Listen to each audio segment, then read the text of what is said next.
দুইবার মারবে, আমি কি মাগনা পড়াই? আমি টাকা দেই না, তাইলে আমার জীবনটা নষ্ট হয়ে যাবে।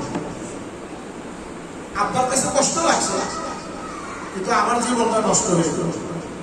এই জন্য দোয়া করে যে আমার আব্বা ভুল করেন নাই, সঠিক কাজটা করছে। আমার ছেলে আমাদের ভিক্টোরিয়া পার্ক মাদ্রাসায় হেফজখানায় পড়ে, তো আমি সিসি ক্যামেরায় বসে বসে মাঝে মধ্যে দেখি, বিশেষ করে ও আমলটা শুনাইলো কিনা, সবক শুনাইলো কিনা, এটা দেখতাম।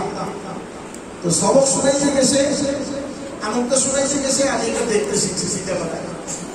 এখন হঠাৎ করে নিশ্চয়ই পড়ায় ভুল হয়েছে দেখে হাফেজ সাহেব বলতে মারার জন্য বেড়াত উঠেছে, আমি আস্তে করে সিসি ক্যামেরা বন্ধ করছি। দেখলে খারাপ লাগবে, তাই বলে এটা করবো না যে হাফেজ সাহেবের গাড়িটা বলছি জীবনে কোনোদিন হাফেজ সাহেব মারেন না, আমাকে বললেন আমি দেখবো বা একটু কম মারে, জীবনও বলবো, জিজ্ঞাসাও করবো।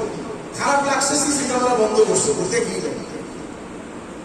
তো গার্জিয়ানদের জন্য একটা বিষয় হলো তাদের মধ্যে আদব থাকতে হবে। আমার বাচ্চা ওস্তাদ তো আমার বাচ্চা দুষ্কর, আমি আমার বাচ্চাটাকে নিরেট একটা প্রাণীর মতো আইনে আসে, আর কিছু না। কিন্তু আমার এই ওস্তাদ তাকে কোরআন হাদিসের এলেম দ্বারা ফেরেশতাদের চেয়ে দামি মানুষ হিসেবে তৈরি করতেছে।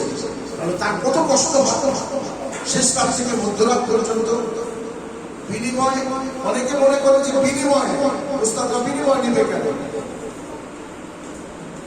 একবার এই কথা বলে সারা দুনিয়া আওলা লাগে, মাদ্রাসায় পড়ায়, মসজিদ পড়ায়, বিনিময় নিতে পারবে। কিসের বিনিময়? কোরআন পড়াইবার তো কোনো বিনিময় হইতেই পারে না, নামাজ পড়াইবার কোনো বিনিময় হইতেই পারে না। হ্যাঁ, যে বিনিময়টা নেওয়া হয় সেটা হলে একবার চিন্তা করো যে ওস্তাদ সারাদিনে পড়ানো ছাড়া কত কাজ করে। পড়ানো ছাড়া কাজ করে, ঘুমে থেকে উঠানো, তার ঘুম পাড়ানো, তাদের ছুটি ছাড়া যাওয়া, বাইরে না যায়, আরো কত কিছু কিন্তু খোঁজ খবর।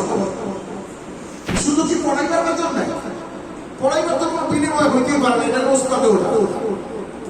এই জন্য অভিভাবকরা ওস্তাদের প্রতি প্লিজ থাকা। আগের দিনে এটা যেমন অনেক কিছু সামাজিক ভাবে আমাদের মধ্যে ছিল। দস্তরখানের সুন্নত, কোনো বাড়িতে দাওয়াত দিলে দস্তরে খানা খেত, চিলে হাত ধোয়াইতো, ব্যাপক ভাবে ছিল। সুন্নত মনে করলেও ছিল, মনে না করলেও ছিল।